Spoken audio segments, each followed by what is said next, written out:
Pension ಚೆನ್ನಾಗಿದೆ, ನಮ್ಗಿಬ್ರಿಗೆ ಸಾಕು. ಒಂದು ಅಪಾರ್ಟ್ಮೆಂಟ್ ಬಿಟ್ಟರೆ ಇನ್ಯಾವ ಆಸ್ತಿ ಭೂಲೋಕದಲ್ಲಿ 1 ಇಂಚ್ ಆಗದೇ ಇಲ್ಲ. ಯಾವ ಫಾರ್ಮು ಇಲ್ಲ, ಯಾವ ತೋಟನೂ ಇಲ್ಲ, ಇನ್ನೊಬ್ಳು ಹೆಂಡ್ತಿನೂ ಇಲ್ಲ. ದಾಖಲೆಗಳನ್ನು ತೋರಿಸ್ತೇನೆ ನಾನು ನಿಮ್ಗೆ. ನನಗೆ ಒಂದು ಸಂಸ್ಥೆಯವರು 1 ಕೋಟಿ ರೂಪಾಯಿ ಕೊಟ್ಟರು. ಅದನ್ನ ಭಾರತದ ಯೋಧರಿಗೆ ಕೊಟ್ಟಿದ್ದೇನೆ. 1 ರೂಪಾಯಿ ಇಟ್ಕೊಂಡಿಲ್ಲ.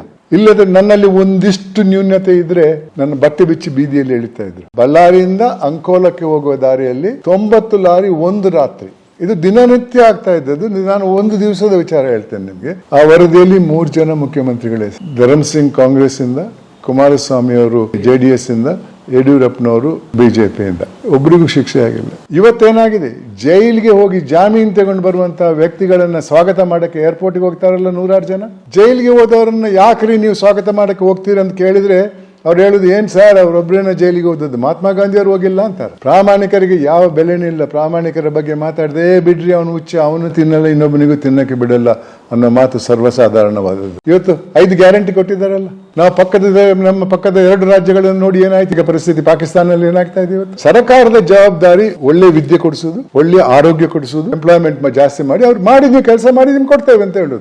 ಇದೇನು ಮಾಡಿದ್ರೆ ಮನೆಯಲ್ಲೇ ಕೂತಿದ್ರೆ ಅದಕ್ಕೆ ಕೊಡುದಂತೆ. ನಾನು ಇತ್ತೀಚೆಗೆ ಒಂದು ಮಾತು ಹೇಳಿದೆ, ಹೆಂಗಸರಿಗೆ ಫ್ರೀ ಅಂತ ಬಸ್ಸಲ್ಲಿ ಹೇಳಿದ್ರಲ್ಲ, ನೀವು ಹೋಗ್ತಾ ಇದ್ದಾರೆ 2 ದಿವಸ 3 ದಿವಸ 4 ದಿವಸ ಅಂತ. 1 ದಿವಸ ಅವ್ರು ಹಿಂದೆ ಬರುವಾಗ ಗಂಡಸು ಮನೆಯಲ್ಲಿ ಇರಲ್ಲ. ಇದೆಲ್ಲ ಬರೀ ಒಂದು ಚುನಾವಣೆಗಾಗಿ.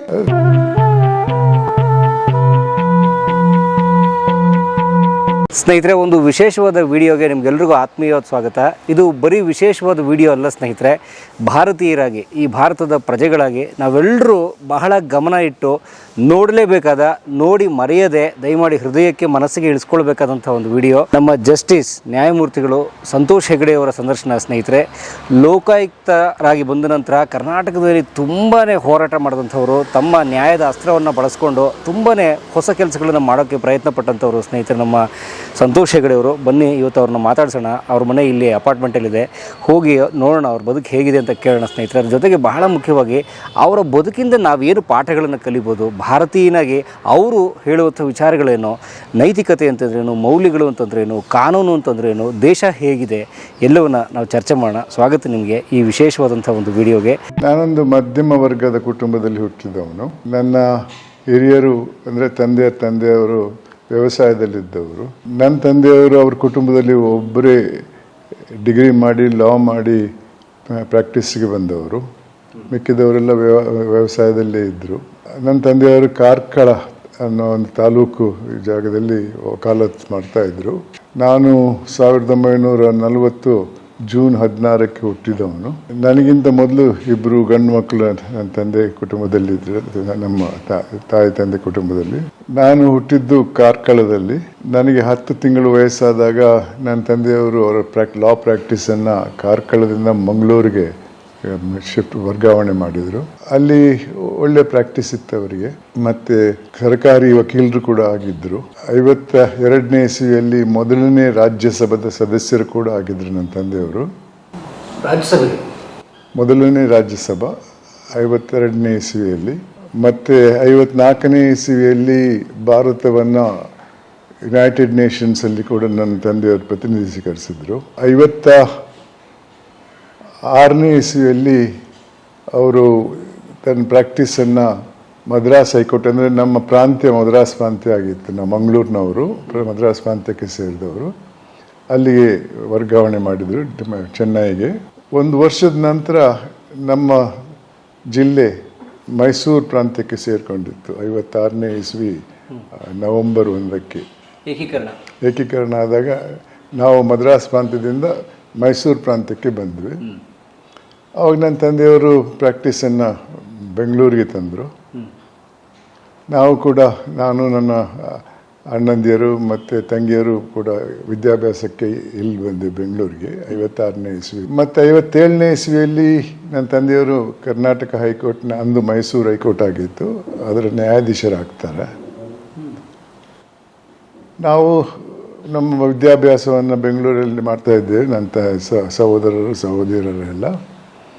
ನಾನು ಸೆಂಟ್ ಜೋಸೆಫ್ಸ್ ಕಾಲೇಜಲ್ಲಿ ಹಳೆ 2 ವರ್ಷದ ಇಂಟರ್ಮೀಡಿಯೇಟ್ಗೆ ಸೇರಿಕೊಂಡಿದ್ದೆ 56ನೇ ಇಸವಿಯಲ್ಲಿ.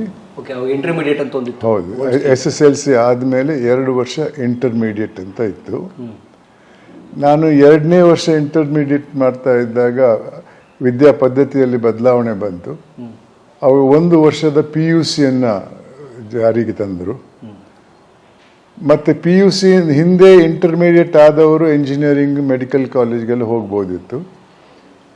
ಆಮೇಲೆ ನಾನು ಸೀನಿಯರ್ ಇಂಟರ್ಮೀಡಿಯೇಟಲ್ಲಿ ಇದ್ದಾಗ ಈ 1 ವರ್ಷದ PUC ಬಂತು. ಅವರಿಗೂ ಕೂಡ 1 ವರ್ಷದ PUC ನಂತರ ಮೆಡಿಕಲ್ ಇಂಜಿನಿಯರಿಂಗ್ ಹೋಗುವಂಥ ಸಂದರ್ಭ ಒದಗಿಸ್ಕೊಟ್ರು. ಆವಾಗ ನಮ್ಮಲ್ಲೊಂದು ಪೈಪೋಟಿ ಶುರುವಾಯಿತು. 2 ವರ್ಷದ ಇಂಟರ್ಮೀಡಿಯೇಟ್ ಸ್ಟೂಡೆಂಟಿಗೂ ಮತ್ತು ಈ 1 ವರ್ಷದ ಪ್ರೀ ಯೂನಿವರ್ಸಿಟಿ ಸ್ಟೂಡೆಂಟ್ಸಿಗೂ, ಅಂದರೆ ಅವರ ಮಾರ್ಕಿಂಗ್ ಸಿಸ್ಟಮ್ ಬೇರೆ ಇತ್ತು, ನಮ್ಮ ಸಿಸ್ಟಮ್ ಬೇರೆ ಆಗಿತ್ತು. ಅವರಲ್ಲಿ 90-95% ಪಡೀತಾ ಇದ್ದಂಥ ವಿದ್ಯಾರ್ಥಿಗಳಿದ್ದರು. ನಮ್ಮಲ್ಲಿ ಜಾಸ್ತಿ ಅಂದರೆ 70%, 72% ಬರ್ತಾಯಿತ್ತು. ಅದು ಭಾಳ ಸ್ಟ್ರಿಕ್ಟ್ ಆಗಿತ್ತು ನಮ್ಮ ಸಿಸ್ಟಮಲ್ಲಿ. ನನ್ನ ತಾಯಿಗೆ ನಾನೊಬ್ಬ ವೈದ್ಯನಾಗಬೇಕಂತ ಇಚ್ಛೆ ಇತ್ತು. ಆದರೆ ನನಗೆ ಮೆಡಿಕಲಲ್ಲಿ ಸೀಟ್ ಸಿಗಲಿಲ್ಲ. ಅದಕ್ಕೆ ಪ್ರಯತ್ನ ಪಟ್ಟಿದ್ದೆ, ಸೀಟ್ ಸಿಗಲಿಲ್ಲ. ಯಾಕಂದರೆ ನಾನು 1 ವರ್ಷ PUC ಅವ್ರ ಜೊತೆ ಪೈಪೋಟಿ ಮಾಡಬೇಕಾಗಿತ್ತು. ಅವರ ಮಾರ್ಕಿಂಗ್ ಸಿಸ್ಟಮ್ಗೂ ನಮ್ಮ ಸಿಸ್ಟಮ್ಗೂ ಸರಿ ಹೋಗಿರಲಿಲ್ಲ. ಆದ್ದರಿಂದ ನಾನು 2 ವರ್ಷದ BScಗೆ ಸೇರಿಕೊಂಡೆ ಸೆಂಟ್ರಲ್ ಕಾಲೇಜಲ್ಲಿ, ಸೈನ್ಸ್ ಸೆಕ್ಷನ್ನಲ್ಲಿ. ಆ 2 ವರ್ಷದ BSc ಮುಗಿದ ನಂತರ ನನಗೆ ಬ್ಯಾಂಗ್ಳೂರು ಮೆಡಿಕಲ್ ಕಾಲೇಜಲ್ಲಿ ಸೀಟ್ ಸಿಕ್ತು, ಮೆಡಿಕಲ್ಗೆ. ಹೌದು, ಮೆಡಿಕಲ್ಗೆ. ಆದರೆ ಆ ಸಿಸ್ಟಮ್ ಬದಲಾವಣೆ ಆಗಿತ್ತು. ನಾವು ಹಿಂದೆ ಇಂಟರ್ಮೀಡಿಯೇಟ್ ಮಾಡ್ತಾ ಇದ್ದವರು ನೇರವಾಗಿ Bangalore medical college first year MBBSಗೆ ಹೋಗ್ತಾ ಇದ್ದೆವು. ಈ ಸಿಸ್ಟಮ್ ಬದಲಾವಣೆ ಆದ ನಂತರ ಈ 1 ವರ್ಷದ PUC ಅವರು ಬಂದ ನಂತರ ಅವ್ರಿಗೆ 1 ವರ್ಷ ಪ್ರೀ ಪ್ರೊಫೆಷನಲ್ ಕೋರ್ಸ್ ಅಂತ ಮಾಡಬೇಕಾಗಿತ್ತು. ಅದು ಸರ್ಕಾರಿ ಆರ್ಟ್ಸ್ ಆ್ಯಂಡ್ ಸೈನ್ಸ್ ಕಾಲೇಜಲ್ಲಿತ್ತು, ಸೆಂಟ್ರಲ್ ಕಾಲೇಜ್ ಎದುರುಗಡೆ. ನಾನು ಮೆಡಿಕಲ್ ಕಾಲೇಜ್ ಸೀಟ್ ಸಿಕ್ಕಿದಾಗ ಅಲ್ಲಿಗೆ ಹೋಗಬೇಕಾಗಿ ಬಂತು. ಆ 1 ವರ್ಷ ಪ್ರೀ ಯೂನಿವರ್ಸಿಟಿ ಅವ್ರು ಮಾಡೋ ಕೋರ್ಸಿಗೂ ನಾನು ಹೋಗಿ ಅಲ್ಲಿ ಸೇರಬೇಕಾಗಿ ಬಂತು. ನನಗಿಷ್ಟ ಇರಲಿಲ್ಲ, ಆದರೆ ತಾಯಿ ಇಚ್ಛೆ ಪೂರೈಸೋಕ್ಕಾಗಿ ಅಂತ ನಾನು ಹೋದೆ. ಅಲ್ಲಿ ವಿದ್ಯಾಭ್ಯಾಸ ಮಾಡ್ತಾ ಇದ್ದಾಗ ಆ ವರ್ಷದ ಮಕ್ಕಳಿಗೂ ನನ್ನ ವಯಸ್ಸಿಗೂ ಭಾಳ ವ್ಯತ್ಯಾಸ ಇರ್ತದೆ. ಯಾಕಂದರೆ ನಾನು SSLC ಆದಮೇಲೆ 2 ವರ್ಷ ಇಂಟರ್ಮೀಡಿಯೇಟ್ ಮಾಡಿದ್ದೆ. ಇಂಟರ್ಮೀಡಿಯೇಟ್ ಮಾಡಿದ ಮೇಲೆ 2 ವರ್ಷ BSc ಮಾಡಿದ್ದೆ. ಇವರು 1 ವರ್ಷ SSLC ಆದ ನಂತರ ಅಲ್ಲಿ ಬರ್ತಾಯಿದ್ರು ಕಾಲೇಜಿಗೆ. ಅದು ನನ್ನ ಇದಕ್ಕೆ ಮಾನಸಿಕವಾಗಿ ನನಗೆ ಸರಿ ಕಾಣಿಸ್ಲಿಲ್ಲ.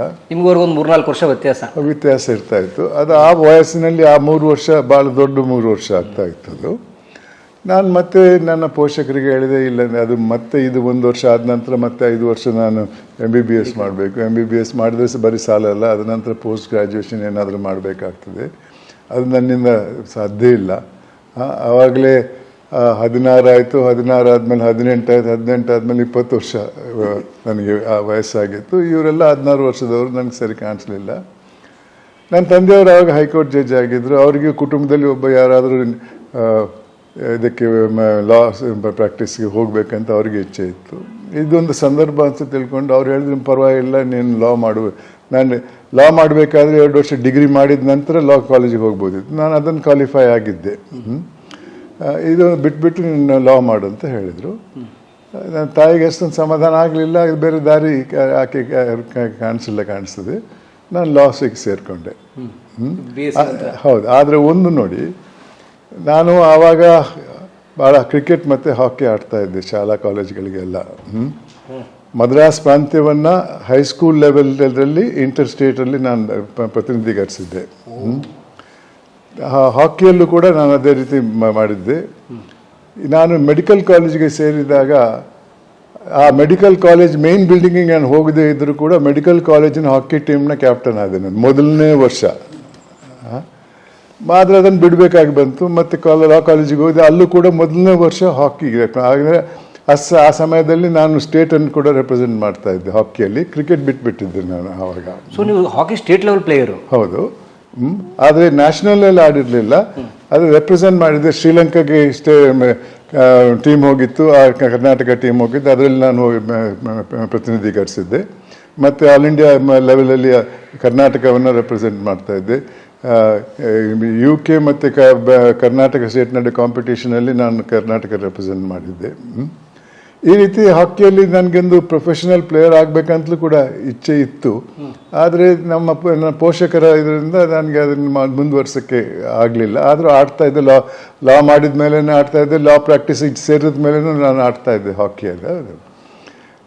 ತದನಂತರ ಲಾ ಮಾಡಿದ ನಂತರ ಮತ್ತೆ ನಾನೊಂದು ಆಫೀಸಿಗೆ ಸೇರಿಕೊಂಡೆ ಗಾಂಧಿನಗರಲ್ಲಿ. 2 ವರ್ಷ ಲಾ ಮುಗಿಸಿದೆ. ಸೊ BSc ಆದ್ಮೇಲೆ 2 ವರ್ಷ ಆಯ್ತು. 2 ವರ್ಷ ಲಾ. ಇವಾಗ 5 ವರ್ಷ ಅಲ್ಲ, ಅದು PUC ಇಂದ 5 ವರ್ಷ. ಆವಾಗ SSLC ಆದಮೇಲೆ 2 ವರ್ಷ ಇಂಟರ್ಮೀಡಿಯೇಟ್ ಆದಮೇಲೆ 2 ವರ್ಷ ಲಾ. BL ಅಂತ ಅವಾಗಿತ್ತು, BSc BL ಡಿಗ್ರಿ ಇತ್ತು ನನಗೆ. ಆ ಆಫೀಸಲ್ಲಿ ಸೇರಿಕೊಂಡೆ. ನನ್ನ ಸೀನಿಯರು ನನ್ನನ್ನು ಭಾಳ ಪ್ರೀತಿಯಿಂದ ನೋಡ್ಕೊಂಡಿದ್ರು. ಅದೇ ಸಮಯದಲ್ಲಿ ನನ್ನ ತಂದೆಯವರು 65ನೇ ಇಸ್ವಿಯಲ್ಲಿ ಡೆಲ್ಲಿಯಲ್ಲಿ ಹೊಸತಾಗಿ ಹೈಕೋರ್ಟ್ ಆಯಿತು. ಡೆಲ್ಲಿಗೆ ಹೈಕೋರ್ಟ್ ಇರಲಿಲ್ಲ. ಡೆಲ್ಲಿ ಮತ್ತು ಹಿಮಾಚಲ್ ಪ್ರದೇಶಿಗೆ ಒಂದು ಹೈಕೋರ್ಟ್ ಅಂತ ಮಾಡಿದರು. ನನ್ನ ತಂದೆಯವರು ಅದರ ಮುಖ್ಯ ನ್ಯಾಯಾಧೀಶರಾದರು. ಅವರು ಡೆಲ್ಲಿಗೆ ಶಿಫ್ಟ್ ಆದರು. ನಾನು ಇಲ್ಲೇ ಇದ್ದು ನನ್ನ ಸೀನಿಯರ್ ಜೊತೆ ಗಾಂಧಿನಗರದಲ್ಲಿ ಆಫೀಸ್ ಇತ್ತು, ಪ್ರಾಕ್ಟೀಸ್ ಮಾಡ್ತಾ ಇದ್ದೆ.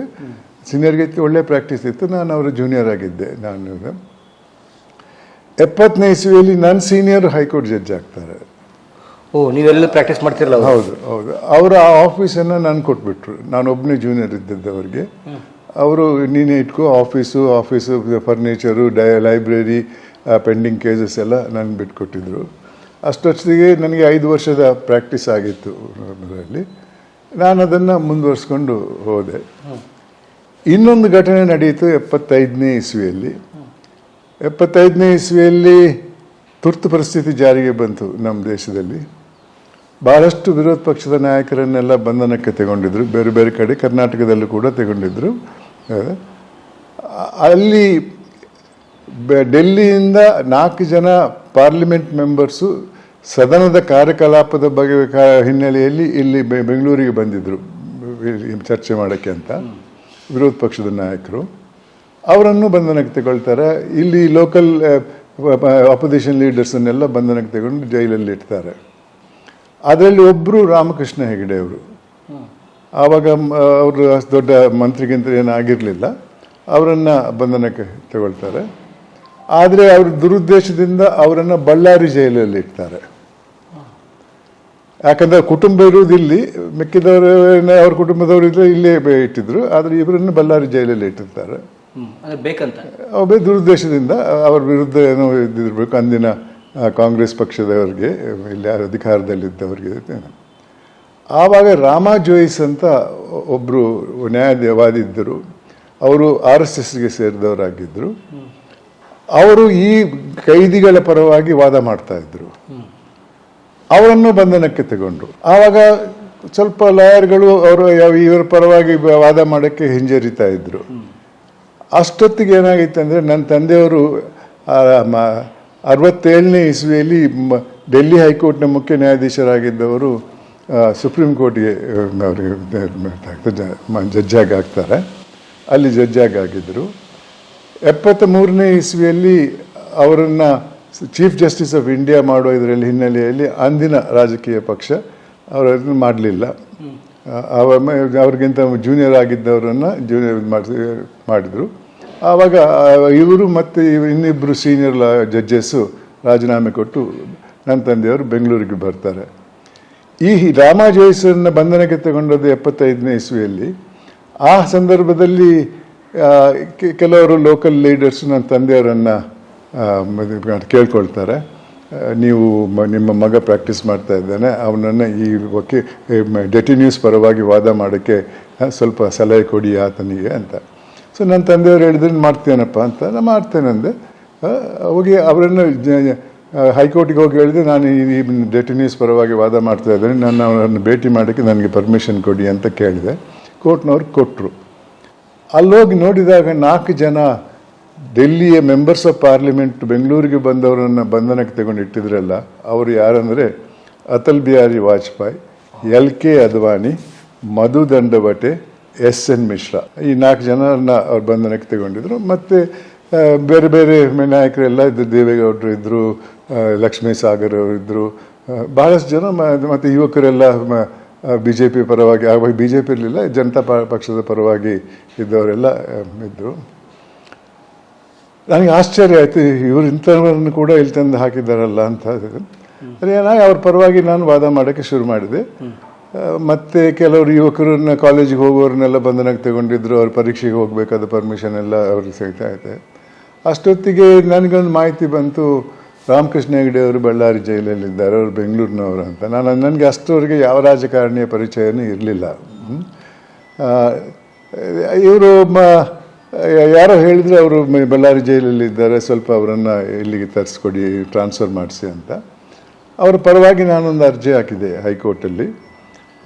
ಈ ರೀತಿ ಆಗಿದೆ, ದುರುದ್ದೇಶದಿಂದ ಇವರನ್ನೊಬ್ಬರನ್ನು ಮಾತ್ರ ಬಳ್ಳಾರಿ ಜೈಲಲ್ಲಿ ಇಟ್ಟಿದ್ದಾರೆ, ಕುಟುಂಬದವರಿಗೆ ವಾರಕ್ಕೆ ಒಂದು ಸಲ ಭೇಟಿ ಮಾಡ್ಬೋದಿತ್ತು, ಅದು ಇವರಿಗೆ ಆಗಲ್ಲ, ಎಷ್ಟು ದೂರ ಹೋಗೋಕ್ಕೆ ಬರೋಕ್ಕೆ ಎಲ್ಲ ಅಂತ ಹೇಳಿದೆ.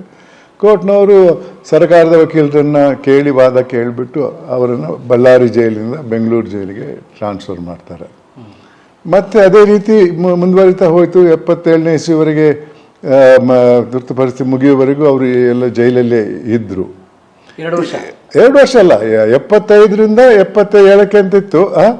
ಅದೇ ಸುಮಾರು 2.5 ವರ್ಷ ಆಗಿತ್ತು ಕಾಣಿಸ್ತದೆ. ಆ ನಡುವೆ ಒಂದು ಘಟನೆ ನಡೀತಿದೆ. ಈ 4 ಜನ ಮೆಂಬರ್ಸ್ ಆಫ್ ಪಾರ್ಲಿಮೆಂಟ್ನ ಪರವಾಗಿ ನಾನು ಅವ್ರ ಪರವಾಗಿ ಒಂದು ಅರ್ಜಿ ಹಾಕಿದ್ದೆ. ಇವರ ವಿರುದ್ಧ ಯಾವ ಮಾಹಿತಿಯೂ ಇಲ್ಲ. ಅರೆಸ್ಟ್ ವಾರೆಂಟ್ ಮಾಡುವವರು ಡಿಸ್ಟ್ರಿಕ್ಟ್ ಮ್ಯಾಜಿಸ್ಟ್ರೇಟು, ಅವರಿಗೆ ಇವ್ರ ಬಗ್ಗೆ ಏನು ಗೊತ್ತಿರೋಕ್ಕೆ ಸಾಧ್ಯವೇ ಇಲ್ಲ. ಇವರು ಡೆಲ್ಲಿಯಲ್ಲಿದ್ದವರು, ಡೆಲ್ಲಿನವ್ರಿಗೆ ಏನಾದರೂ ಮಾಹಿತಿ ಇರ್ಬೋದು, ಇವರು ಸರ್ಕಾರದ ವಿರುದ್ಧ ಪಿತೂರಿ ಮಾಡ್ತಾ ಇದ್ದಾರೆ ಅಂತ ಏನಾದರೂ ಮಾಹಿತಿ ಇದ್ದರೂ ಇರ್ಬೋದು. ಆದರೆ ಆರ್ಡರ್ ಪಾಸ್ ಮಾಡಿದ್ದವರು ಬೆಂಗಳೂರಿನ ಡಿಸ್ಟ್ರಿಕ್ಟ್ ಮ್ಯಾಜಿಸ್ಟ್ರೇಟು. ಇದು ದುರುದ್ದೇಶದಿಂದ ಮಾಡಿದ್ದು ಅಂತ ಒಂದು ಅರ್ಜಿ ಹಾಕಿದ್ದೆ. ಅದರ ವಿಚಾರಣೆಗೆ ಅಟಾರ್ನಿ ಜನರಲ್ ಆಫ್ ಇಂಡಿಯಾ ಆವತ್ತಿನವರು ಬರ್ತಾರೆ ಇಲ್ಲಿಗೆ, ಬ್ಯಾಂಗ್ಳೂರಿಗೆ, ಸರ್ಕಾರದ ಪರವಾಗಿ ವಾದ ಮಾಡೋಕ್ಕೆ. ಅವರು ನೇರವಾಗಿ ಬಂದು ಕೋರ್ಟಿಗೆ ಹೇಳ್ತಾರೆ, ಆ 4 ಜನ ಇಲ್ಲಿ ಅರೆಸ್ಟ್ ಮಾಡಿದ್ದ ಮೆಂಬರ್ಸ್ ಆಫ್ ಪಾರ್ಲಿಮೆಂಟ್ನ ಇದು ಅರೆಸ್ಟ್ ಕಾನೂನಿಗೆ ವಿರುದ್ಧವಾದದ್ದು.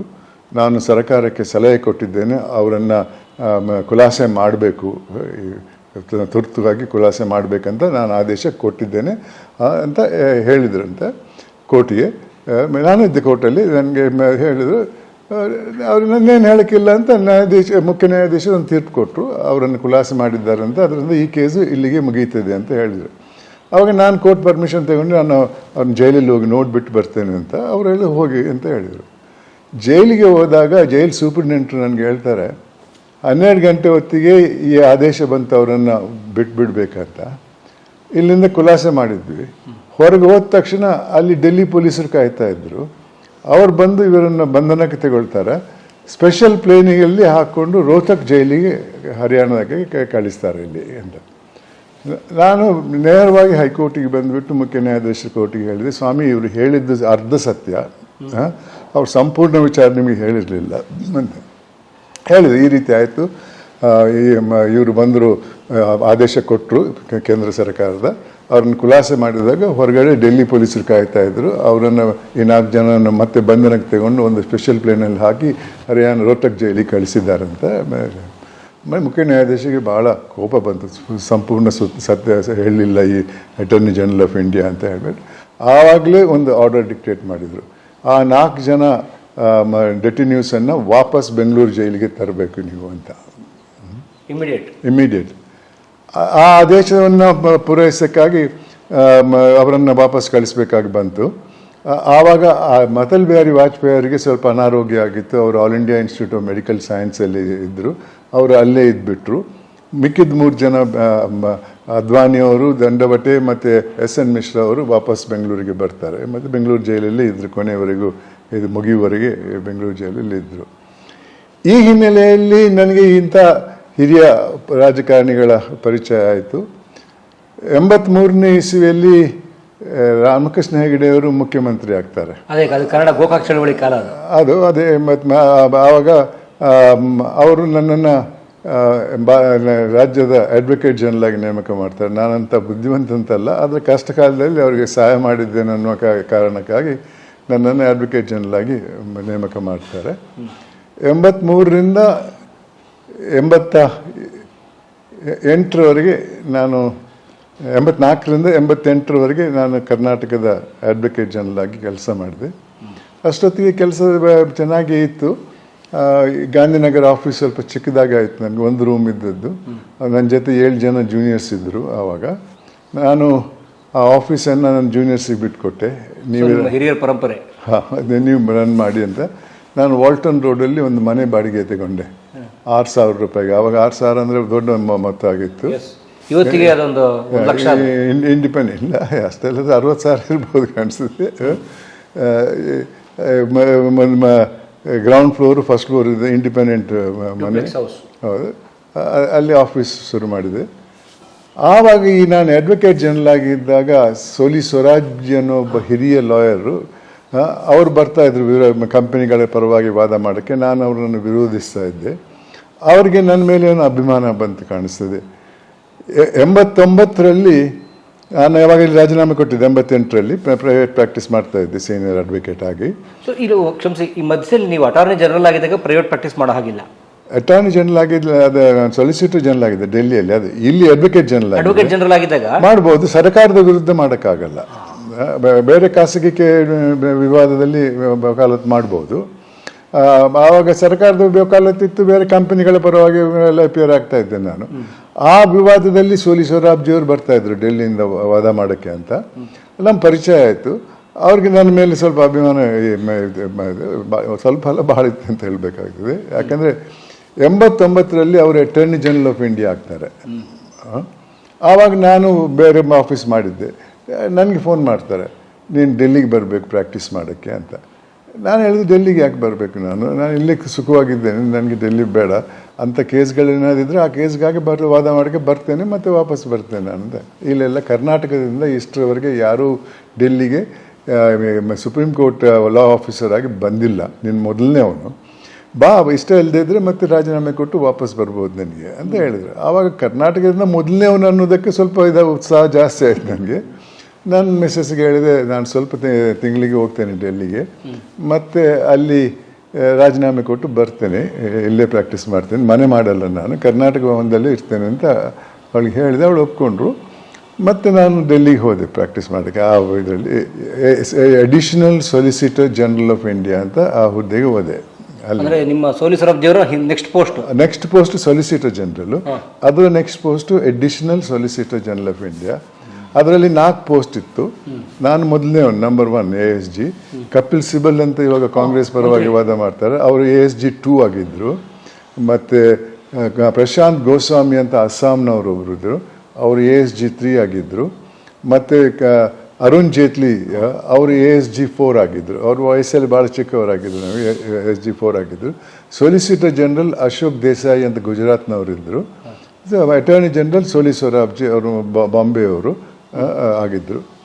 ಅಲ್ಲಿ ಸುಮಾರು 7-8 ಅಲ್ಲೊಂದು ಡೆಲ್ಲಿಯಲ್ಲಿ ಒಂದು ಗಾದೆ ಇದೆ, ಡೆಲ್ಲಿಯಲ್ಲಿ ಯಮುನಾ ನೀರು ಕುಡಿದವನು ಮತ್ತು ಡೆಲ್ಲಿ ಬಿಟ್ಟು ಹೋಗಲ್ಲ ಅಂತ, ನೆಟ್ಟಿಗೆ ಹೋಗೋದು ಸ್ಮಶಾನಕ್ಕೆ ಮಾತ್ರ, ಎಲ್ಲೂ ಹೋಗಲ್ಲ ಅಂತ ಒಂದು ಗಾದೆ ಇದೆ. ಆ ಗಾದೆ ಇರ್ಬೋದೇನೋ. ಆ ಹಿನ್ನೆಲೆಯಲ್ಲಿ ನಾನು ಕೆಲವು ತಿಂಗಳಿಗೆ ಹೋದವನು 9 ತಿಂಗಳು ಅಲ್ಲೇ ಇದ್ಬಿಟ್ಟೆ. ಮತ್ತೆ ಅಪ್ಪೋದು ಮನೆ ಮಾಡಿದೆ, ಅವಳನ್ನು ಬರೋಕ್ಕೆ ಹೇಳಿದೆ, ಮನೆಯವಳನ್ನು ಅಲ್ಲಿ ಮನೆ ಮಾಡಿದೆ. ಇಲ್ಲಿ ಆಫೀಸನ್ನು ಇಟ್ಕೊಂಡಿದ್ದೆ ನಾನು. ಬಂದರೆ ಮತ್ತೆ ವಾಪಸ್ ಬರಬೇಕಾದಿತ್ತು ಅಂತ ವಾಲ್ಟನ್ ರೋಡ್ ಆಫೀಸ್ ಇತ್ತು, ಹಾಗೇನೆ. 3 ಜನ ಹೊಸಬ್ರು ಜೂನಿಯರ್ ಆಗಿ ಬಂದಿದ್ದರು ಅಲ್ಲಿಗೆ. ಮಿಕ್ಕಿದವರೆಲ್ಲ ಹೆಗ್ಡೆ ಅಸೋಸಿಯೇಟ್ಸ್ ಅಂತ ಒಂದು ಫಾರ್ಮ್ ಮಾಡಿಕೊಂಡು ಅದರಲ್ಲಿದ್ದರು ಬೆಂಗಳೂರಲ್ಲಿ. ಆಯಿತು. ಮತ್ತು ಅಲ್ಲಿ ಹೋದವನು ಅಲ್ಲೇ ಆಯಿತು. 9 ತಿಂಗಳಾದಮೇಲೆ VP ಸಿಂಗ್ ಸರ್ಕಾರ ಇತ್ತದು, ಅದು ಬಿದ್ದೋಯ್ತು. ಆವಾಗ ನಾವು ರಾಜೀನಾಮೆ ಕೊಡಬೇಕಾಗಿ ಬಂತು. ರಾಜೀನಾಮೆ ಕೊಟ್ಟು ಇನ್ನೇನು ಬೆಂಗಳೂರಿಗೆ ವಾಪಸ್ ಹೋಗೋಣ ಅಂತಂದರೆ ಭಾಳ ಹಿರಿಯರು ಹೇಳಿದರು, ಹೋಗಬೇಡ, ಕರ್ನಾಟಕದಿಂದ ಯಾವ ಸೀನಿಯರ್ ಅಡ್ವೊಕೇಟ್ ಇಲ್ಲ ಇವಾಗ, ನೀನೇ ಇದ್ಬಿಡು, ಒಳ್ಳೆ ಪ್ರಾಕ್ಟೀಸ್ ಮಾಡ್ತಾ ಇದ್ದೀಯ ಹಾಗಂತ ನನಗೊಂದು ಸಲಹೆ ಕೊಟ್ಟರು. ಇನ್ನೇನು ಇರಲಂತ ಅವಳು ಒಪ್ಕೊಂಡು, ಮನೆಯವಳು ಒಪ್ಕೊಂಡ್ರು. ಅಲ್ಲೇ ಮನೆ ಮಾಡಿದೆ.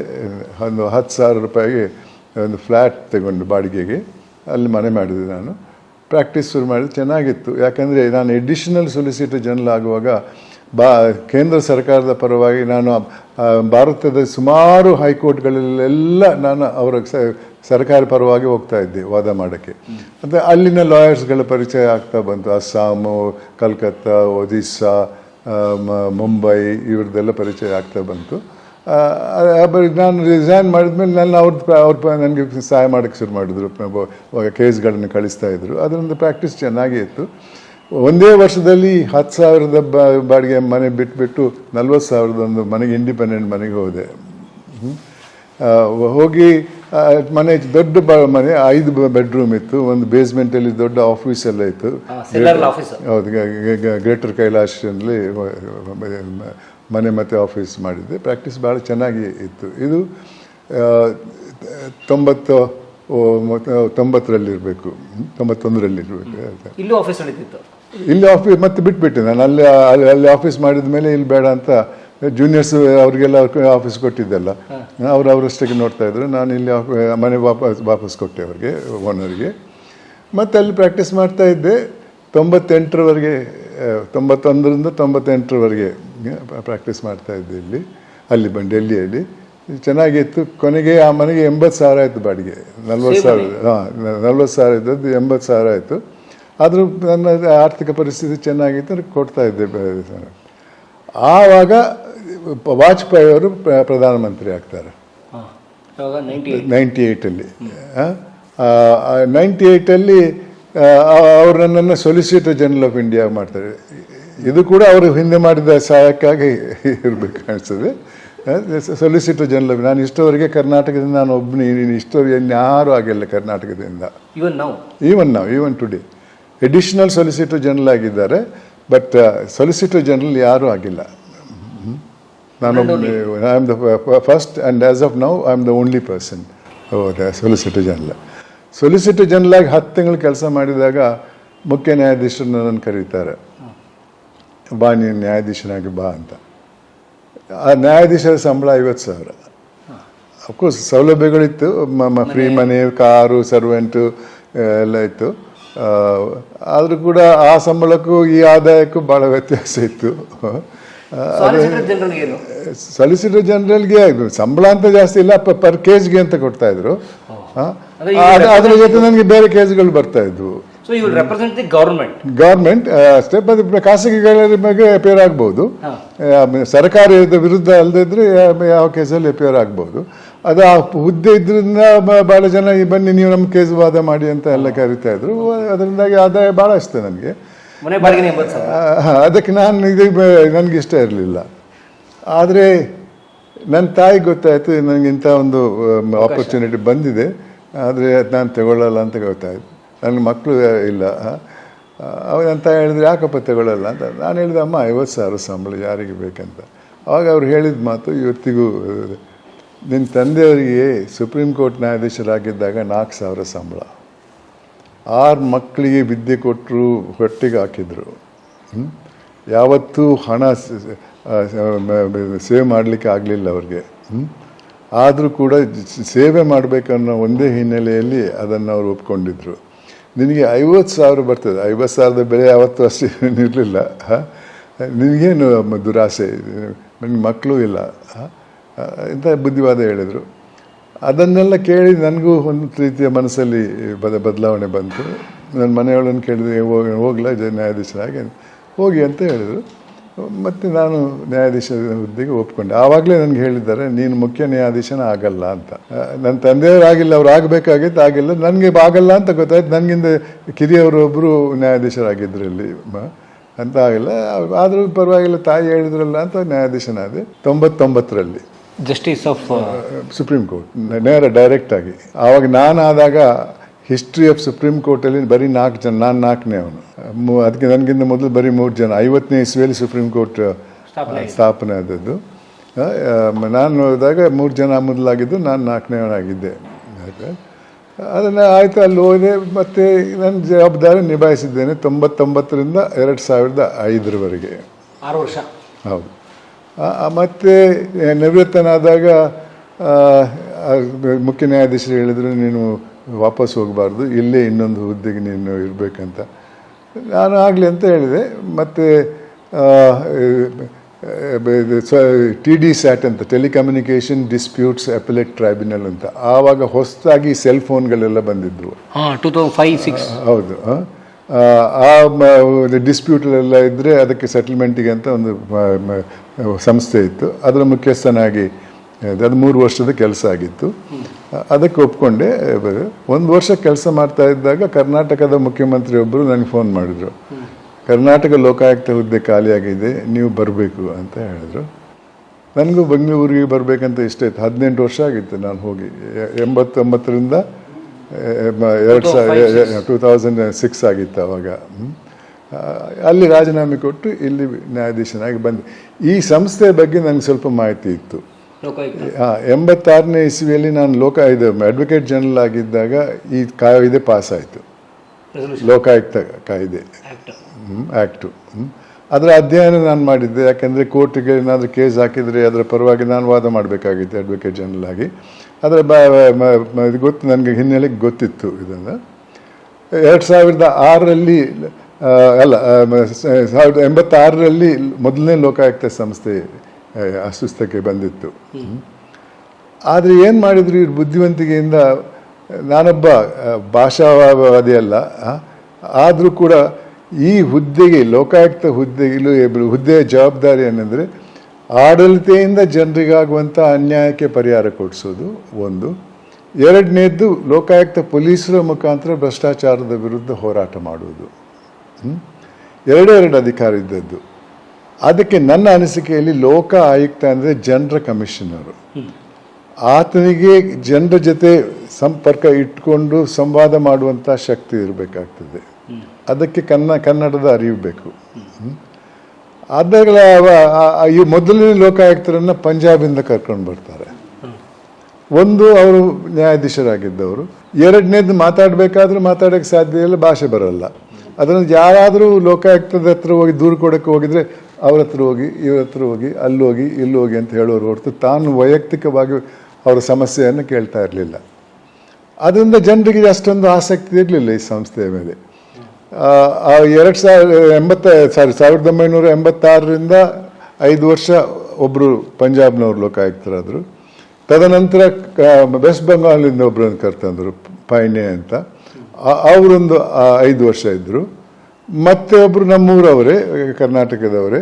ಆದರೆ ಅವರ ಆರೋಗ್ಯ ಚೆನ್ನಾಗಿರಲಿಲ್ಲ. ಅವರು ಸ್ವಲ್ಪ ಆಫೀಸಲ್ಲಿ ಹುದ್ದೆಯಲ್ಲಿದ್ದಾಗಲೇ ಅವರ ಇದಾಯಿತು, ನಿಧನ ಆಯಿತು. ಈ 3 ಜನರಿಂದ ಏನೂ ಮಾಡೋಕ್ಕಾಗಲಿಲ್ಲ. ತದನಂತರ 2000 ಇಸವಿಯಲ್ಲಿ ಎನ್ ವೆಂಕಟಾಚಲ ಬಂದರು. ಅವರು ತಮ್ಮ ಕೆಲಸದಿಂದ ಕರ್ನಾಟಕ ಲೋಕಾಯುಕ್ತ ಅನ್ನೋ ಸಂಸ್ಥೆ ಏನು, ಅದರಿಂದ ಜನರಿಗೆ ಏನು ಪ್ರಯೋಜನ ಅಂತ ತೋರಿಸ್ಕೊಟ್ರು. ಹಾಂ, ಅವ್ರು ಖುದ್ದಾಗಿ ದಾಳಿಗೆ ಹೋಗ್ತಾ ಇದ್ರು. ಜನರಿಗೆ ಭಾಳ ಖುಷಿ ಆಯಿತು ಅದರ ಬಗ್ಗೆ ಎಲ್ಲ. ಆ ಹಿನ್ನೆಲೆಯಲ್ಲಿ ನನಗೆ ಕರ್ನಾಟಕ ಲೋಕಾಯುಕ್ತದ ಬಗ್ಗೆ ಮಾಹಿತಿ ಇತ್ತು. ಏನೇನು ಮಾಡ್ಬೋದು, ಎಂಥ ಸಹಾಯ ಮಾಡ್ಬೋದು, ಹಾಗೆ ಅಂತ. ಆದ್ದರಿಂದ ನಾನು ಅಲ್ಲಿ ರಾಜೀನಾಮೆ ಕೊಟ್ಟು ಇಲ್ಲಿ ಈ ಹುದ್ದೆಗೆ ಬಂದೆ. ಈ ಹುದ್ದೆಗೆ ಬಂದಾಗ ಈ ಗಣಿ ವಿವಾದ ಮತ್ತು ಅದರಲ್ಲಿ ಆಗುವಂಥ ಅನ್ಯಾಯಗಳ ಬಗ್ಗೆ ಒಂದು ವಿಚಾರಣೆ ಒಂದು ಕೇರಳದ ಜಡ್ಜರು ಮಾಡ್ತಾಯಿದ್ರು. ನಾನು ಬಂದ ನಂತರ ಅದು ಯಾವ ಕಾರಣಕ್ಕೇನು ನಾನು ಅದರ ಬಗ್ಗೆ ಜಾಸ್ತಿ ವಿಚಾರ ಮಾಡಿ ತಿಳ್ಕೊಂಡಿಲ್ಲ. ಆ ವಿಚಾರಣೆಯನ್ನು ಅವರಿಂದ ತೆಗೆದು ನಾನು ಕೊಟ್ಬಿಟ್ರು, ನೀವು ಮಾಡಿ ವಿಚಾರಣೆ ಮಾಡಿ ಅಂತ. ನಾನು ವಿಚಾರಣೆ ಮಾಡಿದೆ. ವಿಚಾರಣೆ ಮಾಡಿದಾಗ ಅಂಥ ಅನ್ಯಾಯವನ್ನು ನಾನು ಕಂಡೆ. ಅದರಲ್ಲಿ 1 ಮೆಟ್ರಿಕ್ ಟನ್ ಕಬ್ಬಿಣದ ಅದರಿಗೆ ಸರಕಾರಕ್ಕೆ ಬರುವಂಥ ರಾಜಧನ 27 ರೂಪಾಯಿ. ಆ 1 ಮೆಟ್ರಿಕ್ ಟನ್ನನ್ನು ಅಂದು 2000ದಿಂದ ವಿಚಾರಣೆ 2000ದಿಂದ 2010ರವರೆಗೆ 6500ರಿಂದ 7000ಕ್ಕೆ ರಫ್ತು ಮಾಡ್ತಾಯಿದ್ರು. ಸರಕಾರಕ್ಕೆ ಮಾಲೀಕ ಸರ್ಕಾರ 27 ರೂಪಾಯಿ. ಇವರಿಗೆ 6500ರಿಂದ 7000 ಅಂತಲೇ ಇಟ್ಕೊಳ್ಳಿ, ಎಷ್ಟಾಯ್ತು. 1 ಮೆಟ್ರಿಕ್ ಟನ್ ಅಂದರೆ ಒಂದಿಷ್ಟು ಇರ್ಬೋದು. ಅದರಲ್ಲಿ ಏನು ಅಕ್ರಮ ಆಗ್ತದೆ? ಈ 27 ರೂಪಾಯಿ ಮಾತ್ರ ಅಲ್ಲ. ಈ ಒಂದು 100 ಎಕರೆ ಜಮೀನನ್ನು ಗಣಿಗಾರಿಕೆಗೆ ಕೊಟ್ಟರೆ ಆ ಗಣಿ ಮಾಲೀಕ ಮಾಡುವುದೇನೆಂದರೆ ಮೊದಲು ಹೊರಗಿಂದ ಗಣಿಗಾರಿಕೆ ಮಾಡೋದು, ಬಿಟ್ಟು ಅದು ಮುಂದಕ್ಕೆ ಮಾಡ್ಕೊಳ್ಬೋದು. ಇದು ಅಕ್ರಮ ಗಣಿಗಾರಿಕೆ. ಮತ್ತು ಅದನ್ನು ಟ್ರಾನ್ಸ್ಪೋರ್ಟ್ ಮಾಡಬೇಕಾದ್ರೆ ಈ ಹಿಂದೆ 4 ಚಕ್ರ ಇದ್ದದ್ದು, ಫ್ರಂಟಿಗೆ 2 ಚಕ್ರ ಇದ್ದಂಥ ಲಾರಿಯಲ್ಲಿ ಅದು 4.25 ಟನ್ ಮೆಟ್ರಿಕ್ ಟನ್ ಹಾಕಬಹುದು. ಇವರು 10 ಟನ್ ಹಾಕ್ತಾಯಿದ್ರು ಓವರ್ಲೋಡ್. ಆ ಮಿಕ್ಕಿದ 6.5 ಟನ್ನಿಗೆ 27 ರೂಪಾಯಿ ಕೂಡ ಕೊಡ್ತಾ ಇರಲಿಲ್ಲ. ಮಲ್ಟಿಪಲ್ ವೆಹಿಕಲ್ ಲಾರೀಸ್ ಇದೆ 100 ಟನ್ಸು ಇದೆಲ್ಲ ಕ್ಯಾರಿ ಮಾಡೋದು, ಅಂಥವಕ್ಕೆಲ್ಲ ಡಬಲ್ ಆಗ್ತಾಯಿದ್ರು.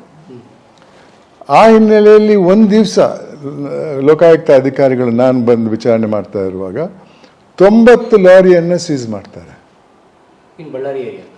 ಬಳ್ಳಾರಿಯಿಂದ ಅಂಕೋಲಕ್ಕೆ ಹೋಗುವ ದಾರಿಯಲ್ಲಿ 90 ಲಾರಿ ಒಂದು ರಾತ್ರಿ. ಇದು ದಿನನಿತ್ಯ ಆಗ್ತಾ ಇದ್ದದ್ದು. ನಾನು ಒಂದು ದಿವಸದ ವಿಚಾರ ಹೇಳ್ತೇನೆ ನಿಮಗೆ.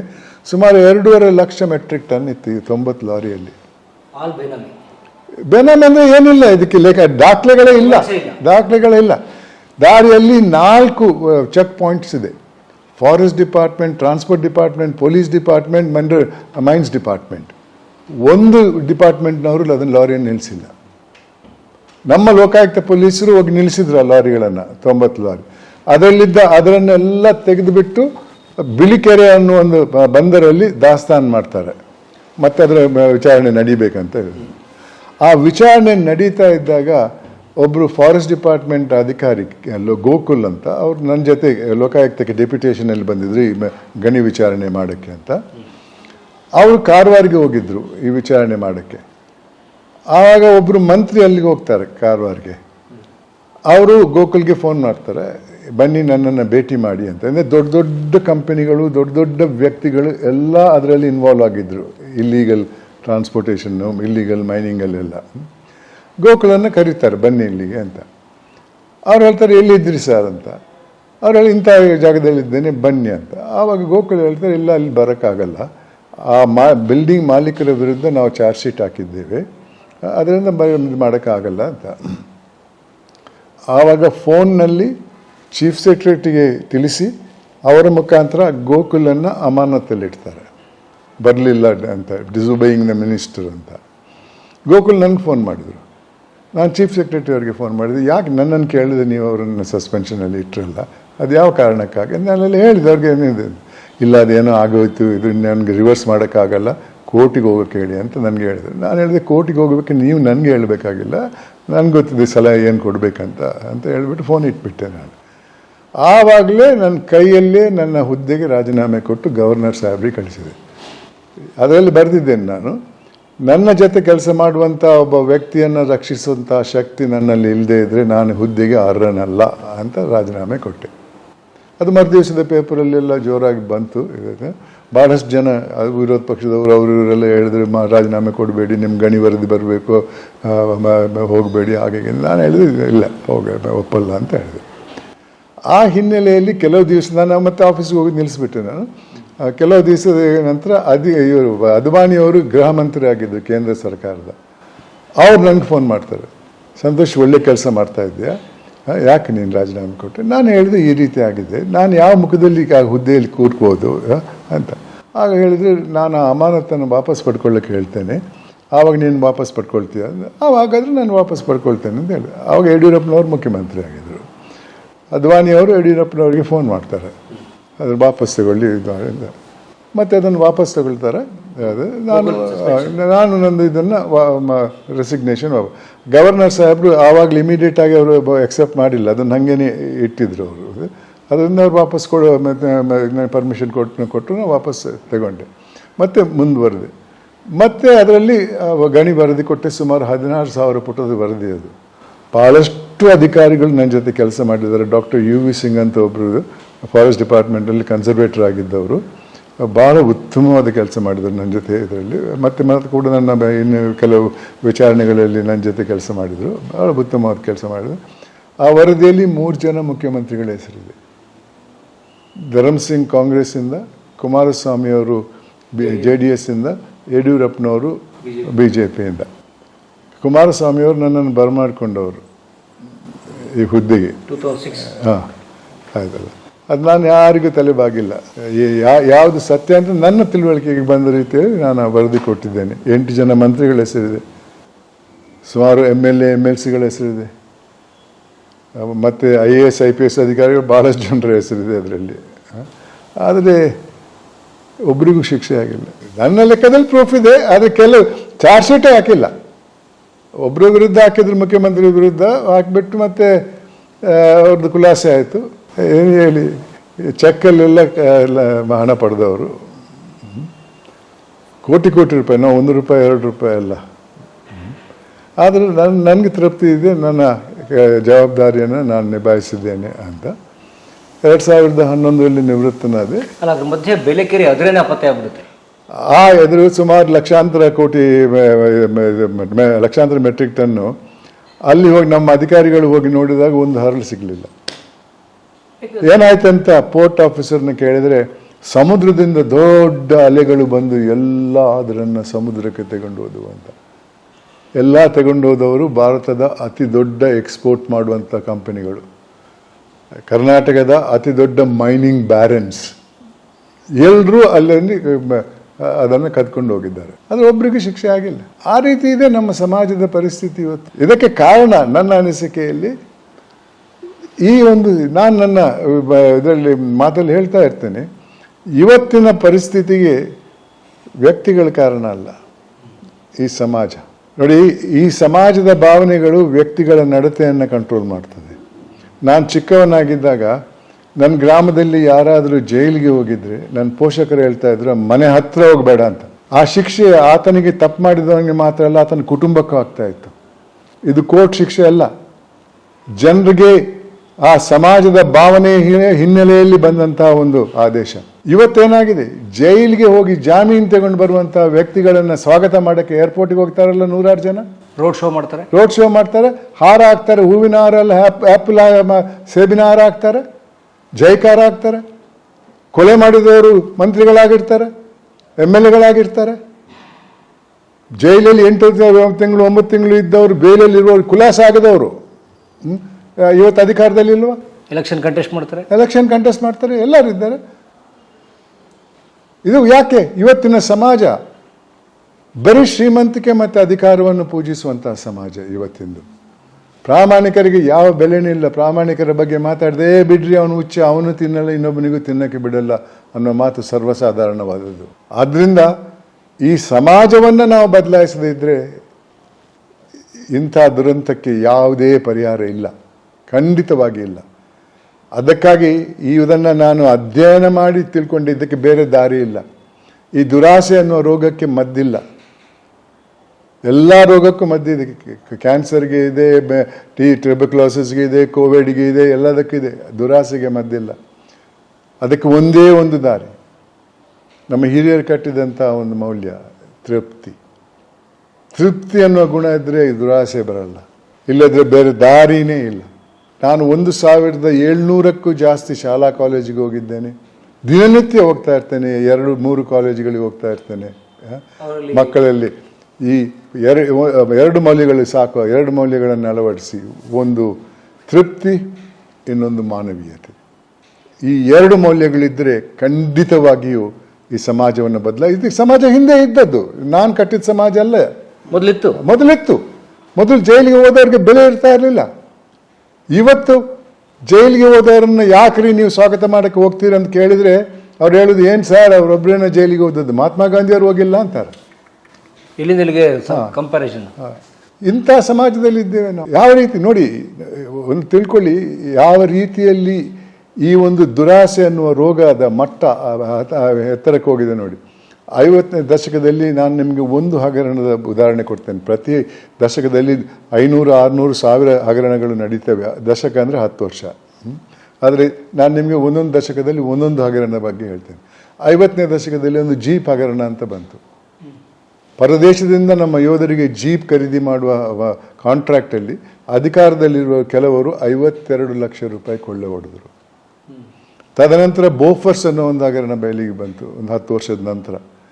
ಅದರಲ್ಲಿ ಯೋಧರಿಗೆ ಆಯುಧವನ್ನು ಖರೀದಿ ಮಾಡೋ ಕಾಂಟ್ರಾಕ್ಟಲ್ಲಿ 64 ಕೋಟಿ ರೂಪಾಯಿ ಕೊಳ್ಳೆ ಹೊಡೆದರು. ತದನಂತರ ಕಾಮನ್ವೆಲ್ತ್ ಗೇಮ್ಸ್ ಅನ್ನೋ ಒಂದು ಹಗರಣ ಬಯಲಿಗೆ ಬಂತು. ಅದರಲ್ಲಿ 70,000 ಕೋಟಿ ರೂಪಾಯಿ ಕೊಳ್ಳೆ ಹೊಡೆದರು. ತದನಂತರ 2G ಅನ್ನುವ ಹಗರಣ ಬಯಲಿಗೆ ಬಂತು. ಅದರಲ್ಲಿ 1,70,000 ಕೋಟಿ ರೂಪಾಯಿ ಕೊಳ್ಳೆ ಹೊಡೆದರು. ತದನಂತರ ಕೋಲ್ಗೇಟ್ ಅನ್ನುವ ಹಗರಣ ಬಂತು. ಅದರಲ್ಲಿ 1,80,000 ಕೋಟಿ ರೂಪಾಯಿ ಕೊಳ್ಳೆ ಹೊಡೆದರು. ತದನಂತರ ರಫೇಲು, ಅದು ಇದೆಲ್ಲ ನಡೀತಾ ಇದೆ. ಇವತ್ತು 2 ಲಕ್ಷ 3 ಲಕ್ಷ ಅಂದರೆ ಅದಕ್ಕೆ ಬೆಲೆನೇ ಇಲ್ಲದಂತಾಗಿದೆ. ಇಷ್ಟೊಂದು ಹಣ ಆಡಳಿತದಿಂದ ಸೋರ್ಕೊಂಡೋದ್ರೆ ಯಾವ ರೀತಿ ಅಭಿವೃದ್ಧಿ ಆಗೋಕ್ಕೆ ಸಾಧ್ಯವಿದೆ? 1985ರಲ್ಲಿ ಅಂದಿನ ಪ್ರಧಾನಮಂತ್ರಿ ದಿವಂಗತ ರಾಜೀವ್ ಗಾಂಧಿಯವರು ಬಹಿರಂಗವಾಗಿ ಹೇಳಿದಂಥ ಮಾತು.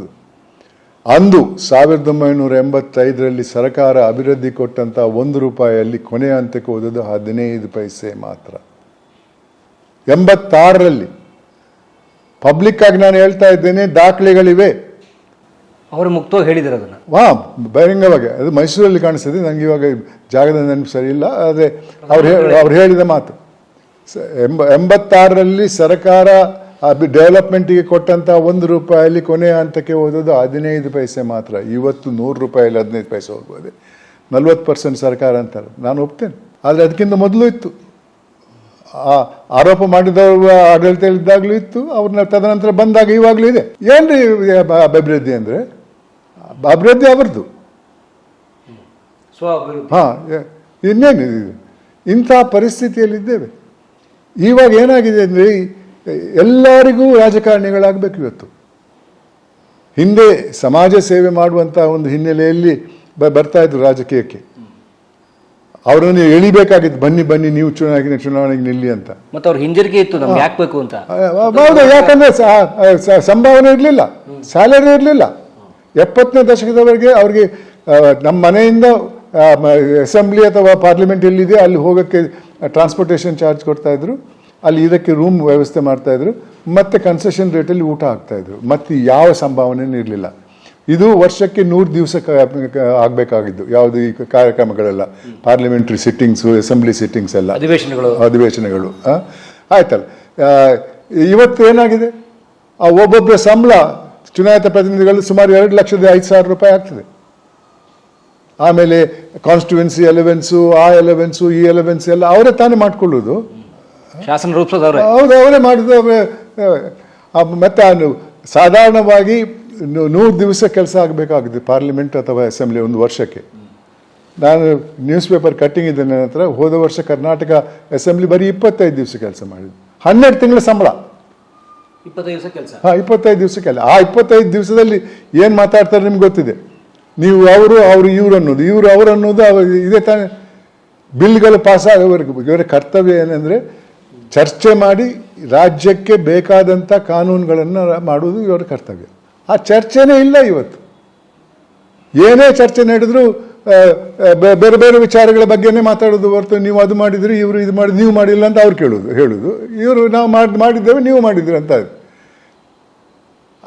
ಅಷ್ಟೇ ನೋಡಿ. ಇವಾಗ ಇವರು ವಿರೋಧ ಪಕ್ಷದವರು ಹೇಳೋದು ನಿಮ್ಮದು 40% ಸರ್ಕಾರ ಅಂತ. ಇವಾಗ ಬಂದು ಈ ಪಕ್ಷ ಬಂದು 1-2 ತಿಂಗಳಾಯ್ತೇನೋ, ಇವರು ಇವಾಗಲೇ ವರ್ಗಾವಣೆ ಮೇಲೆ ಆರೋಪಗಳು ಇವೆಲ್ಲ. ಏನಾಗಿದೆ ಅಂದರೆ, ಅವ್ರು ಎಂದು ಹೇಳಿದರೆ ಅದಕ್ಕೆ ತದ್ವಿರುದ್ಧವಾಗಿ ನೀವು ಅದೇ ರೀತಿ ಅಂತ ಹೇಳೋದು, ಇಬ್ಬರಿಗೂ ಅಲ್ಲಿ ಮುಗಿದೋಯ್ತು. ಯಾವ ಆರೋಪ, ಎಷ್ಟು ಗಂಭೀರವಾದ ಆರೋಪ ಇದ್ರೂ ಕೂಡ ಅದು ಮುಗಿದೋಗ್ತದೆ ಅಲ್ಲಿಗೆ. ಯಾವ ಕೋರ್ಟಿಗೆ ಹೋಗಲ್ಲ, ಯಾವುದಿಲ್ಲ. ವಿಚಾರಣೆ ಮಾಡ್ತೇವೆ. ನಾವು ವಿಚಾರಣೆ ಮಾಡಿ ವರದಿ ಕೊಟ್ಟವರು, ಆ ವರದಿ ಎಲ್ಲಿ ಹೋಗಿದೆ ಅಂತ ಸ್ವಲ್ಪ ಕೇಳಿ. ನಮ್ಮಲ್ಲಿ ನ್ಯಾಯಾಂಗ ಅಂತ ಒಂದು ಇದೆಯಲ್ಲ, ಅದೇನು ಮಾಡುತ್ತೆ? ಅವರಿಗೆ ನ್ಯಾಯಾಂಗಕ್ಕೆ ಹೋಗೋರು ಯಾರ್ರಿ? ಇದೇ ಸಮಾಜದಿಂದ ಹೋಗೋರು ತಾನೆ.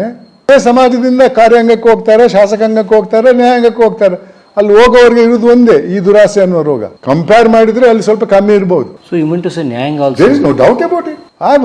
ಹೇಳಿದ್ದೇನೆ ಬೇಕಾದಷ್ಟು ಸಲ. ಅಷ್ಟು ಮಾತ್ರ ಅಲ್ಲ, ನ್ಯಾಯಾಂಗದಲ್ಲಿ ಇನ್ನೂ ಒಂದು ದೊಡ್ಡ ಇದಿರ್ತಾವೆ. ಇವತ್ತು ಒಂದು ಕೇಸು ಮೊದಲನೇ ಕೋರ್ಟಲ್ಲಿ ಮುಗಿಬೇಕಾದ್ರೆ 15ರಿಂದ 16 ವರ್ಷ ಬೇಕು. ಮೇಲ್ಮನೆ ಹೋದ್ರೆ ಇನ್ನೊಂದು 15-16 ವರ್ಷ. ಹೈಕೋರ್ಟಿಗೆ ಹೋದ್ರೆ ಇನ್ನೊಂದು 15-16 ವರ್ಷ. ಸುಪ್ರೀಂ ಕೋರ್ಟಿಗೆ ಹೋದ್ರೆ ಇನ್ನೊಂದು 15-16. ಯಾರು ಹೆದರ್ತಾರ್ರಿ? ಒಬ್ಬ ಮನುಷ್ಯನ ಜೀವನನೇ ಹೊಟ್ಟೋಗುತ್ತೆ. ಆಯ್ತು. ಇವಾಗ ಕೇಸ್ ಹಾಕಿದವನು ಮತ್ತೆ ಸುಪ್ರೀಂ ಕೋರ್ಟಿಂದ ಜಡ್ಜ್ಮೆಂಟ್ ಬರುವಾಗ ಇರಲ್ಲ. ಅದಕ್ಕಾಗಿ ಈ ದೊಡ್ಡ ಬದಲಾವಣೆ ಬರಬೇಕು. ಆ ಬದಲಾವಣೆ ಸಾಮಾಜಿಕ ಭಾವನೆಯಿಂದ ಚೇಂಜ್ ಆಗಬೇಕು. ಕಾನೂನಿನಿಂದ ಏನೂ ಪ್ರಯೋಜನ ಇಲ್ಲ. ನಾವು ಅಂದ್ಕೊಂಡ್ವಿ ಕಾನೂನು ದಂಡಂ ದಶಗುಣಮಿಂದ ಸಾಧ್ಯ ಇದೆಯಾ? ಒಂದು ಕಾಲದಲ್ಲಿ ಇತ್ತು ಸ್ವಾಮಿ. ಒಂದು ಕಾಲದಲ್ಲಿ ಹೇಳ್ತಾ ಇದ್ರು, ಶಾಸಕಾಂಗ ನಮ್ಮ ಕೈ ಬಿಟ್ಟರು ಪರವಾಗಿಲ್ಲ, ಕಾರ್ಯಾಂಗ ಕೈ ಬಿಟ್ಟರು ಪರವಾಗಿಲ್ಲ, ನ್ಯಾಯಾಂಗ ನಮಗೆ ನ್ಯಾಯ ಕೊಡ್ತದೆ ಅಂತ. ಇವತ್ತು ಆ ಸ್ಲೋಗನ್ ಇಲ್ಲ. ಇವತ್ತು ಯಾರು ಗೆಲ್ಲುವವ್ರು ಗೋಲ್ಸಲ್ಲಿ? ಗೆದ್ದವನು ಸೋತವನು ಸತ್ತ ಅಂತ ನಮ್ಮೂರ ಕಡೆ ಗಾದೆ ಇದೆ. ಹೌದು, ನ್ಯಾಯಾಂಗದ ಬಗ್ಗೆ ಮಾತಾಡುವಾಗ ಅದು ಪರಮ ಸತ್ಯ. ಅದು ಆಗಿದೆ. ನೀವು ಕೇಸ್ ತೆಗೆದು ನೋಡಿ, ಯಾವ ಕೇಸಲ್ಲಿ ಎಷ್ಟೆಷ್ಟು ಆಗ್ತದೆ ಅಂತ. ಈ ಪರಿಸ್ಥಿತಿಯಲ್ಲಿ ಯಾವ ಒಂದು ಗುಂಪನ್ನು ನೀವು ಪ್ರಾಮಾಣಿಕರು, ಸ್ವಾಮಿಗಳು ಅನ್ನಿಸ್ಕೊಡ ನೀವು ನಂಬರ್. ಆ ಪರಿಸ್ಥಿತಿಗೆ ಹೋಗಿದ್ದೇವೆ. ಇವತ್ತು ಗುರುಗಳೇ ಹೇಳ್ತಾರಲ್ಲ, ನಮ್ಮ ಸಮುದಾಯಕ್ಕೆ ಮೀಸಲಾತಿ ಕೊಡಿ, ನಮ್ಮವರನ್ನು ಮುಖ್ಯಮಂತ್ರಿ ಮಾಡಿ, ನಮ್ಮವರನ್ನು ಲಾ ಮಿನಿಸ್ಟರ್ ಮಾಡಿ, ಹೋಮ್ ಮಿನಿಸ್ಟರ್ ಮಾಡಿ ಅಂತ. ಅದಕ್ಕೂ ಇದಕ್ಕೇನು ಸಂಬಂಧ? ಅಂದರೆ ನ್ಯಾಯಾಂಗ ಇದು ಪಾಲಿಟಿಕ್ಸ್ ಅನ್ನೋದು ಆ ಮಟ್ಟಕ್ಕೆ ಹೋಗಿದೆ. ಇವತ್ತು IAS IPS ಅಧಿಕಾರಿಗಳು ರಾಜೀನಾಮೆ ಕೊಟ್ಟು ಚುನಾವಣೆ ನಿಲ್ತಾ ಇಲ್ಲ. ಪೊಲೀಸ್ ಅಧಿಕಾರಿಗಳು ಚುನಾವಣೆ ಯಾಕೆ ಅಂದರೆ ಇಲ್ಲಿ ಇದೆ ಸ್ವಲ್ಪ ಏನು. ಆದ್ದರಿಂದ ಈ ಒಂದು ಪರಿಸ್ಥಿತಿಗೆ ಬೇರೆ ದಾರಿ ಇಲ್ಲ. ಇದು ತೃಪ್ತಿ ಬಗ್ಗೆ ಹೇಳಿದೆ ನಿಮಗೆ. ಇನ್ನು ಮಾನವೀಯತೆ ಬಗ್ಗೆ, ಮಾನವೀಯತೆ ಅಂದರೆ ಏನು? ನಾವು ಹುಟ್ಟಿದ ತಕ್ಷಣ ಮಾನವರಾಗಲ್ಲ, ಮಾನವನ ಗುಂಪೇ ಇಲ್ಲ. ನಮ್ಮ ಹಿರಿಯರು ಹೇಳ್ತಾರಲ್ಲ ಕವಿಗಳು, ಏನೇ ಆಗು ನನಗೆ ಬೇಕಾದವನಾಗು, ಆದರೆ ಮೊದಲು ಮಾನವನಾಗು ಅಂತಾರೆ. ನೀವು ಹುಟ್ಟುವಾಗ ಮಾನವರಾಗಿ ಹುಟ್ಟಲ್ಲ, ನಾವು ಹುಟ್ಟುವುದು ಹೋಮೋಸೆಪಿಯನ್ಸ್ ಅನ್ನೋ ಒಂದು ಗುಂಪಿಗೆ. ಅದಕ್ಕೂ ಮಾನವೀಯತೆಗೂ ಯಾವ ಸಂಬಂಧನೂ ಇಲ್ಲ. ಮಾನವೀಯತೆ ಅನ್ನೋದು ನಮ್ಮ ಹಿರಿಯರು ಕಟ್ಟಿದಂತಹ ಮೌಲ್ಯ. ಮನುಷ್ಯನು ಮಾನವನಾಗಬೇಕಾದ್ರೆ ಮಾನವೀಯತೆಯನ್ನು ಅಳವಡಿಸಬೇಕಾತ. ನಾವು ಹುಟ್ಟಿದ ತಕ್ಷಣ ಮಾನವ ಅಂತ ಹೇಳೋದು ಸರಿಯೇ ಅಲ್ಲ. ನಾನೊಂದು ಮಕ್ಕಳಿಗೆ ಸಂದೇಶ ಕೊಡ್ತಾ ಇರ್ತೇನೆ, ಹುಟ್ಟುವಾಗ ಮಾನವನಾಗಿ ಹುಟ್ಟದೇ ಇದ್ದರೂ ಜೀವನ ಪಥದಲ್ಲಿ ಮಾನವೀಯತೆಯನ್ನು ಅಳವಡಿಸಿಕೊಂಡು ಸಾಯುವಾಗ ಮಾನವನಾಗಿ ಸತ್ತರೆ ಅದಕ್ಕೆ ಮೇಲ್ಪಟ್ಟಂಥ ಗೌರವ ಯಾವುದೂ ಇಲ್ಲ. ಆ ಮಾನವೀಯತೆ ಬೇಕು, ಆ ತೃಪ್ತಿ ಅನ್ನುವ ಗುಣ ಬೇಕು. ಈ ಎರಡು ಗುಣಗಳಿದ್ದರೆ ಈ ಸಮಾಜವನ್ನು ಬದಲಾಯಿಸ್ಬೋದು. ಆದರೆ ಆ ಮಾನವೀಯತೆ ತೃಪ್ತಿಯನ್ನು ಅಳವಡಿಸುವ ಪ್ರಯತ್ನ ಮಾಡುವವರು ಯಾರು ಇವತ್ತು? ಪೋಷಕರು ಹಿಂದೆ ನಾನು ಚಿಕ್ಕವನಾಗಿದ್ದಾಗ ನನಗೆ ಹೇಳ್ತಾ ಇದ್ರು, ಇದು ಮಾಡು, ಇದು ಮಾಡಬೇಡ ಅಂತ. ತಪ್ಪು ಮಾಡಿದರೆ ಏಟ್ ತಿಂದದ್ದು ನೆನಪಿದೆ. ಶಾಲೆಗೆ ಹೋದಾಗ ನೀತಿ ಪಾಠ ಅಂತ ಇತ್ತು, ಮಾರಲ್ ಸೈನ್ಸ್ ಅಂತ. ಅದನ್ನು ಪೋಷಕರು ಹೇಳಿದ್ದನ್ನು ಒತ್ತಿ ಹೇಳ್ತಾ ಇತ್ತು. ಇವತ್ತು ಯಾವ ಪೋಷಕರು ಹೇಳ್ತಾರೆ ಮಕ್ಕಳು ಇದು ಮಾಡಬೇಡ, ಇದು ಮಾಡಬೇಡ ಅಂತ? ಯಾಕೆಂದರೆ ಭಾಳಷ್ಟು ಪೋಷಕರು ಇಬ್ಬರು ಗಂಡ ಹೆಂಡತಿ ಕೆಲಸ ಮಾಡುವವರು. ಕೆಲಸ ಅಂದರೆ ಒಂದು ರೋಗ, ಅಲ್ಲಿ ಪ್ರಮೋಷನ್ ಸಿಗಬೇಕು, ದೊಡ್ಡ ಪೋಸ್ಟಿಂಗಿಗೆ ಹೋಗಬೇಕು, ಅದಕ್ಕೆ ಲ್ಯಾಪ್ಟಾಪ್ ಮನೆಗೆ ತಂದು ಮನೆಯಲ್ಲಿ ರಾತ್ರಿ ಎಲ್ಲ ಕೆಲಸ ಮಾಡೋದು. ಮಕ್ಕಳು ಏನು ಮಾಡಿದ್ರು ಅಂತ ಕೇಳಲ್ಲ. ಆ ಮಕ್ಕಳ ಕೈಯಲ್ಲಿ ಒಂದು ಐಫೋನ್ ಕೊಡೋದು. ಅವರಷ್ಟಕ್ಕೆ ಇರ್ತಾರೆ, ಇವರಷ್ಟಕ್ಕೆ ಇರ್ತಾರೆ. ಈ ಮಕ್ಕಳು ಶಾಲೆಗೆ ಹೋದಾಗ ಮಾರಲ್ ಸೈನ್ಸ್ ಅಂತ ಇಲ್ಲ. ಯಾರಿಗೆ ಬೇಕಾ ಮಾರಲ್ ಸೈನ್ಸ್? ಅದರಿಂದ ಏನು ಆದಾಯ ಇದೆಯಾ? ಆದರೆ ಇವತ್ತಿನ ವಿದ್ಯೆ ನನ್ನ ಕಾಲದ ವಿದ್ಯೆಗಿಂತ ಭಾಳ ದೊಡ್ಡ ಮಟ್ಟದ್ದು. ಆಟಮ್ ಬಾಂಬ್ ಹೆಂಗೆ ಮಾಡಬೇಕಂತ ಕಲಿಸ್ಕೊಡ್ತಾರೆ, ಆದರೆ ಅದನ್ನು ಹೆಂಗೆ ಬಳಸಬೇಕಂತ ಕಲಿಸಲ್ಲ. ಇದು ಇವತ್ತಿನ ಪರಿಸ್ಥಿತಿ. ಇದರ ಗಂಭೀರತೆಯನ್ನು ನಾವು ಅರ್ಥ ಮಾಡ್ಕೊಳ್ಬೇಕು, ಮುಂದೆ ಏನಾಗ್ಬೋದು ಅಂತ. ಇವತ್ತು ಈ ಒಂದು ಅಧಿಕಾರಕ್ಕೆ ಬರಬೇಕಾದ್ರೆ ಏನೇನು ಮಾಡ್ತಾ ಇದ್ದಾರೆ ನೋಡಿ. ಇವತ್ತು 5 ಗ್ಯಾರಂಟಿ ಕೊಟ್ಟಿದ್ದಾರಲ್ಲ. ಸನ್ಮಾನ್ಯ ಮುಖ್ಯಮಂತ್ರಿಗಳು ಹೇಳ್ತಾರೆ ಇದಕ್ಕೆ 52,000 ಕೋಟಿ ರೂಪಾಯಿ ಬೇಕಂತ. ಎಲ್ಲಿಂದ ತರ್ತಾರೆ? ನಾವು ನಮ್ಮ ಪಕ್ಕದ 2 ರಾಜ್ಯಗಳನ್ನು ನೋಡಿ ಏನಾಯ್ತು. ಇದೇ ರೀತಿಯಾದದ್ದು ಚುನಾವಣೆಯಲ್ಲಿ ಎಲ್ಲ ಈ ಮುಂಗೈಗೆ ಬೆಣ್ಣೆ ಹಾಕ್ಬಿಟ್ಟು ಮತ ಪಡ್ಕೊಂಡು ಮತ್ತೆ ಆದದ್ದು ಆರ್ಥಿಕ ಪರಿಸ್ಥಿತಿ. ಪಾಕಿಸ್ತಾನದಲ್ಲಿ ಏನಾಗ್ತಾ ಇದೆ ಇವತ್ತು? 1 kg ಅಕ್ಕಿಗೆ ಎಷ್ಟು ಅಂತ ಕೇಳಿ, 1 ಲೀಟರ್ ಹಾಲಿಗೆ ಎಷ್ಟು ಅಂತ ಕೇಳಿ. ಈ ಕಡೆ ಶ್ರೀಲಂಕಾದಲ್ಲಿ ಏನಾಯ್ತು? ಮತ್ತು ಇದೆಲ್ಲ ಎಲ್ಲಿಂದ ಕೊಡ್ತಾರೆ? ಇವಾಗ ನೋಡಿ, ನಾವು ಕೊಟ್ಟಿವಿ 5, ನಾವು ಗ್ಯಾರಂಟಿ ಕೊಟ್ಟಿವಿ, ನಿಭಾಯಿಸ್ತೇವೆ ಅದನ್ನು, ಅದು ಇದು ಅಂತ ಹೇಳ್ತಾ ಇದ್ರಲ್ಲ. ಎಲೆಕ್ಟ್ರಿಸಿಟಿ ಕೊಟ್ಟರು, ಚಾರ್ಜ್ ಜಾಸ್ತಿ ಮಾಡಿದ್ರು ಕೊಡುವವರಿಗೆ. ಅವ್ರು ಕೊಡೋದಿದ್ರೆ ಅವ್ರು ಕೊಡಲಿ, ಅವರದ್ದು ಇದ್ರೆ ಕೊಡಲಿ. ಇನ್ನೊಬ್ಬರನ್ನ ಕೈಯಲ್ಲಿ ಯಾಕೆ ಜಾಸ್ತಿ ಮಾಡ್ತೀರಿ ನೀವು? ಬಸ್ ಫೇರ್ ಜಾಸ್ತಿ ಮಾಡಿದ್ರಿ, ಹಾಲಿನ ರೇಟ್ ಜಾಸ್ತಿ ಆಯಿತು. ಇವಾಗ ಪ್ರಾಪರ್ಟಿ ವ್ಯಾಲ್ಯೂಯೇಷನ್ ಜಾಸ್ತಿ ಮಾಡಿದ್ರೆ ಟ್ಯಾಕ್ಸ್ ಜಾಸ್ತಿ ಆಗ್ತದೆ ಅಂತ. ಅಲ್ಲಿ ಕೊಡೋಕ್ಕೆ ಇಲ್ಲಿಂದ ನಮ್ಮ ಕೈಯಿಂದ ತೆಗೆದು ಕೊಡ್ತಾನೆ, ಕೊಡೋದು ಅವರಂತೆ. ನಮಗೆ ಕೊಡೋದು, ನಮಗೆ ಕೊಡೋದಿಲ್ಲ, ಇನ್ನೊಬ್ಬರಿಗೆ ಕೊಡೋದು. ಇದರಲ್ಲಿ ನಮ್ಗೆ ಏನು ಸಿಗ್ತದೆ? 200 ಯೂನಿಟ್ ನಮ್ಗೆ ನಿಮ್ಗೆ ಸಿಗ್ತದಾ? ಅಥವಾ ಇದು ಪೆನ್ಷನ್ 2,000 ರೂಪಾಯಿ ಕೊಡ್ತಾರಲ್ಲ ಹೆಂಗಸರಿಗೆ, ಅದು ಎಲ್ಲಿಂದ ಕೊಡ್ತಾರೆ? ಅನ್ಎಂಪ್ಲಾಯ್ಡ್ ಅಂತ ಹೇಳ್ಬಿಟ್ಟು 3,000 ರೂಪಾಯಿ ಕೊಡ್ತಾರಲ್ಲ ಗ್ರಾಜ್ಯುಯೇಟ್ಸ್ಗೆ, ಮತ್ತು ಡಿಪ್ಲೊಮಾ ಹೋಲ್ಡರ್ಸ್ಗೆ 1,500 ಕೊಡ್ತಾರಲ್ಲಿ. ಎಲ್ಲಿಂದ? ಸರ್ಕಾರದ ಜವಾಬ್ದಾರಿ ಒಳ್ಳೆ ವಿದ್ಯೆ ಕೊಡಿಸೋದು, ಒಳ್ಳೆಯ ಆರೋಗ್ಯ ಕೊಡಿಸೋದು, ಮತ್ತು ಜಾಸ್ತಿ ಕೆಲಸಗಳನ್ನು ಮಾಡೋದು, ಎಂಪ್ಲಾಯ್ಮೆಂಟ್ ಜಾಸ್ತಿ ಮಾಡಿ ಅವ್ರು ಮಾಡಿ ನೀವು ಕೆಲಸ ಮಾಡಿ ನಿಮ್ಗೆ ಕೊಡ್ತೇವೆ ಅಂತ ಹೇಳೋದು. ಇದೇನು ಮಾಡಿದ್ರೆ ಮನೆಯಲ್ಲೇ ಕೂತಿದ್ರೆ ಅದಕ್ಕೆ ಕೊಡೋದಂತೆ. ನಾನು ಇತ್ತೀಚೆಗೆ ಒಂದು ಮಾತು ಹೇಳಿದೆ, ಹೆಂಗಸರಿಗೆ ಫ್ರೀ ಅಂತ ಬಸ್ಸಲ್ಲಿ ಹೇಳಿದ್ರಲ್ಲ, ನೀವು ಹೋಗ್ತಾ ಇದ್ದಾರೆ 2 ದಿವಸ 3 ದಿವಸ 4 ದಿವಸ ಅಂತ. ಒಂದು ದಿವಸ ಅವ್ರು ಹಿಂದೆ ಬರುವಾಗ ಗಂಡಸು ಮನೆಯಲ್ಲಿ ಇರಲ್ಲ. ಇದೆಲ್ಲ ಬರೀ ಒಂದು ಚುನಾವಣೆಗಾಗಿ, ಗೆಲುವಿಗಾಗಿ ಅಷ್ಟೇ. ಅವರು ಮಾಡ್ತಾರೆ, ಇವ್ರು ಮಾತ್ರ ಅಲ್ಲ, ಎಲ್ಲ ಪಕ್ಷದವರು. ಅದರಲ್ಲಿ ಅವರು ಇವರು ಅಂತೆಲ್ಲ ಬಣ್ಣ ಬದಲಾಗೋದು ಇಷ್ಟೇ, ಪಾರ್ಟಿ ಬಣ್ಣ ಬರ್ತೇವೆ, ಯಾವುದೇ ವ್ಯತ್ಯಾಸನೂ ಇಲ್ಲ. ಒಳಗಡೆ ಎಲ್ಲ ಸಾಫ್ಟ್ವೇರ್ ಎಲ್ಲ ಒಂದೇ. This is the thing. ಯಾರಿಗೂ ಜವಾಬ್ದಾರಿ ಅನ್ನೋದಿಲ್ಲ. ಹಾಗಾದ್ರೆ ಭವಿಷ್ಯ ಏನಾಗಬೇಕು? ಭವಿಷ್ಯ ಮುಂದಿನ ಪೀಳಿಗೆಯ ಕೈಯಲ್ಲಿದೆ. ಅವರ ಭವಿಷ್ಯ ಕೂಡ ಈ ದೇಶದ ಭವಿಷ್ಯ ಕೂಡ. ಮತ್ತು ನಮ್ಮಲ್ಲಿ ಧರ್ಮದ ತಿಕ್ಕಾಟ ಬೇರೆ ನೋಡಿ, ಎಲ್ಲಿಂದ ಲಾಭ ಪಡೆಯೋಕ್ಕೆ ಸಾಧ್ಯ ಇದೆ ಆ ದಾರಿ ಹುಡುಕ್ತಾರೆ. ಅದಕ್ಕೆ ಬಲಿಯಾಗುವವರು ಬಹಳ ಜನ ಇದ್ದಾರೆ. ಧರ್ಮ, ಭಾಷೆ ಕೂಡ. ಕೆಲವು ತಿಂಗಳ ಹಿಂದ್ಗಡೆ ಒಬ್ಬರು ಮಂತ್ರಿ, ಇವಾಗಿಲ್ಲ, ಅವರೊಂದು ಮಾತು ಹೇಳ್ತಾರೆ, ಉತ್ತರ ಕರ್ನಾಟಕದ ಕನ್ನಡಕ್ಕೂ ಮೈಸೂರು ಕನ್ನಡಕ್ಕೂ ಯಾವ ಸಂಬಂಧನೂ ಇಲ್ಲ, ನಮ್ಮ ಸಂಸ್ಕೃತಿಗೂ ಮೈಸೂರು ಸಂಸ್ಕೃತಿಗೂ ಯಾವ ಸಂಬಂಧನೂ ಇಲ್ಲ, ನಮಗೆ ಒಂದು ಬೇರೆಯೇ ರಾಜ್ಯ ಕೊಡಿ ಅಂತಾರೆ. ಯಾಕೆ? ಕನ್ನಡ ಪ್ರೇಮಿಗಳು ಕನ್ನಡವನ್ನು ವಿಂಗಡಿಸಿ ಮತ್ತೆ ಅದರಲ್ಲಿ ಕನ್ನಡಕ್ಕೆ ಶಕ್ತಿ ತರುವುದಾ? ಯಾಕಂದರೆ ಅಲ್ಲಿ ಹೋದ್ರೆ ಇನ್ನೊಂದು ಮುಖ್ಯಮಂತ್ರಿ ಹುದ್ದೆ ಆಗ್ತದೆ, ಇನ್ನೊಂದು ಅಸೆಂಬ್ಲಿ ಆಗ್ತದೆ, ಇನ್ನೊಂದು ಮುಖ್ಯಮಂತ್ರಿ ಆಗ್ತಾರೆ, ಇನ್ನೊಂದು ಮಂತ್ರಿಮಂಡಲ ಬರುತ್ತೆ, ಅದಾಯ್ತು, ಮತ್ತೆ ಅಲ್ಲಿ ಬರುತ್ತೆ. ಹಾಂ, ಅಷ್ಟೇ ಬಂದದ್ದು. ಎಲ್ಲ ಬರೀ ಬರೋದೇ ನೋಡೋದು ಅಷ್ಟೇ, ಎಲ್ಲ ತಮ್ಮ ಲಾಭಕ್ಕಾಗಿ ಹೊರತು ರಾಜ್ಯದ ಲಾಭಕ್ಕಾಗಿ ಅಲ್ಲ. ಮತ್ತು ಈ ಶೈಕ್ಷಣಿಕ ವ್ಯವಸ್ಥೆ ಕೂಡ ಹಾಗೆ ಇದೆ. ಉದಾಹರಣೆಗೆ ನೀವು ಓದಬೇಕಿದ್ರೆ ಬೇರೆ ವ್ಯವಸ್ಥೆ, ನಾನು ಓದಬೇಕಾದ್ರೆ ಸರ್ಕಾರಿ ಶಾಲೆ ಬೇರೆ ವ್ಯವಸ್ಥೆ. ಈಗ ಸರ್ಕಾರಿ ಶಾಲೆ ಗುಣಮಟ್ಟ ತಮಗೂ ಗೊತ್ತಿದೆ. ಮತ್ತು ಇವತ್ತು ಮೌಲ್ಯಗಳ ಆಧಾರಿತಕ್ಕಿಂತಲೂ ಸ್ಕೋಪ್ ಆಧಾರಿತ, ಆಪರ್ಚುನಿಟಿ ಆಧಾರಿತ ಶಿಕ್ಷಣ. ಮತ್ತು ಮಕ್ಕಳು ಏನು ಮಾಡಬೇಕು? ಏನು ಮಾಡೋಕ್ಕೆ ಸಾಧ್ಯ ಇದೆ ನೋಡ್ರಿ. ಈ ಸಿಂಪಲ್ ಥಿಂಗ್ ಏನಂದರೆ, ನಮ್ಮ ಫೌಂಡೇಶನ್ನಲ್ಲಿ ಈ ಎರಡು ಮೌಲ್ಯಗಳ ಅಗತ್ಯ ಇದೆ. ಅದು ಅಪ್ಪನ ಇದರಲ್ಲಿ ನಡತೆಯಲ್ಲಿರಬೇಕು, ತಾಯಿಯ ನಡತೆಯಲ್ಲಿರಬೇಕು, ಮಕ್ಕಳಿಗೆ ಹೇಳ್ಕೊಡ್ಬೇಕು, ಮಕ್ಕಳು ತಪ್ಪು ಮಾಡಿದರೆ ಅದನ್ನು ಸರಿಪಡಿಸುವಂಥ ದಾರಿ ಹುಡುಕಬೇಕು. ಇಲ್ಲ, ಇವತ್ತು ನಾವು ಸೆಲ್ಫ್ ಇಂಟ್ರೆಸ್ಟೆಡ್. ನನ್ನ ಭವಿಷ್ಯ, ದೇಶದ ಭವಿಷ್ಯ ಅಲ್ಲ, ಮುಂದೆ ಸಮಾಜದಲ್ಲಿ ಏನಾಗ್ಬೋದು.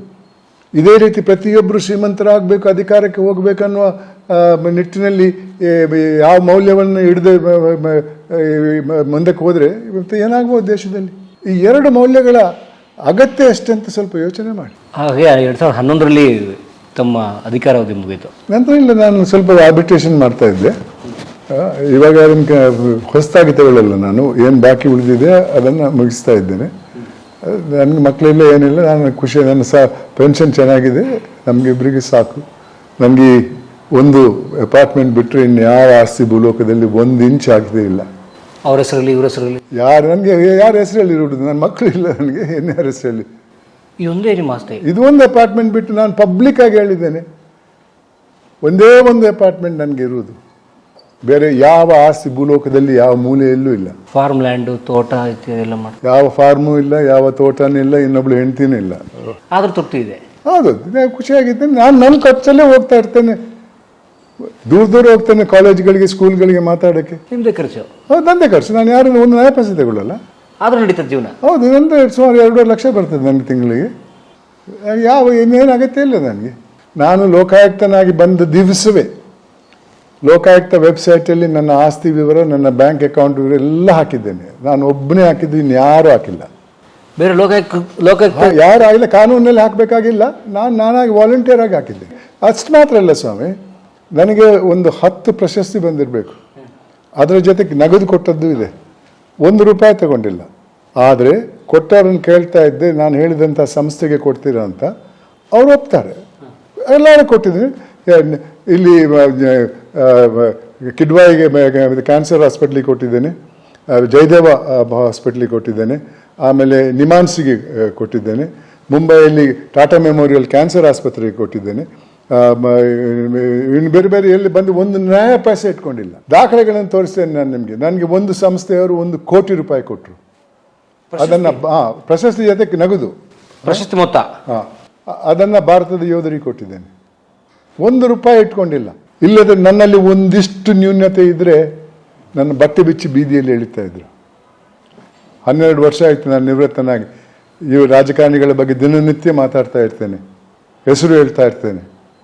ಯಾರನ್ನೂ ಏನೂ ಮಾಡೋಕ್ಕಾಗಿಲ್ಲ. ಒಂದು BDA ಸೈಟ್ ಇಲ್ಲ ನನ್ನ ಹತ್ರ. ನಾನು ಹೆಂಡ್ತಿ, ನಾನು ಪ್ರೀತಿಸಿ ಮದುವೆಯಾದವಳು, ಅವಳು ಪಂಜಾಬಿ. ಯಾವ ಡೆಲ್ಲಿಲಿದ್ದಾಗ? ಅಲ್ಲಲ್ಲ, ಇಲ್ಲೇ ಮೀಟ್ ಆದದ್ದು ನಾನು ಬೆಂಗಳೂರಲ್ಲಿ. ಮದುವೆಯಾಗಿ ಇವಾಗ 53 ವರ್ಷ 54 ವರ್ಷ ಆಯಿತು. ಗೋಲ್ಡನ್ ಜೂಬ್ಲಿ ಪಾಸ್ ಔಟ್ರಿ. 69ರಲ್ಲಿ ಮದುವೆ ಆಗಿದ್ದೇನೆ ಸ್ವಾಮಿ. 84 ಆಯ್ತು ಇವಾಗ ವಯಸ್ಸು. ಸರಿ, ಇವರು 84? I 84 years old.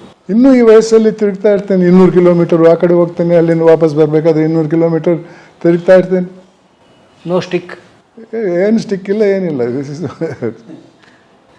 ಬಣ್ಣ ಹಾಕಲ್ಲ, ಒರಿಜಿನಲ್. ಒರಿಜಿನಲ್. 1-2 ಇದೆ ಬೆಳೆಯೋದು ಇಲ್ಲಿ ಸೈಡಲ್ಲಿ, ಇನ್ನೂ ಬಂದಿಲ್ಲ ಹೊರಗಡೆ. ಯಾಕಂದರೆ ಒಂದು ಆರ್ಟಿಫಿಷಿಯಲ್ ಇದೆಲ್ಲ ನನ್ನ life is, I am not saying it's a message, but my learning of life is A message. ನಾನು ಕಲಿತದ್ದು ಈ ಒಂದು ನನ್ನ ಜೀವನದಲ್ಲಿ ಕೆಲವು ವಿಚಾರಗಳು, ಅದನ್ನು ಇತರರಿಗೆ ತಿಳಿಸಬೇಕು. ಅದರಿಂದ ಈ ಸಮಾಜದ ಬದಲಾವಣೆ ಆಗಬೇಕು.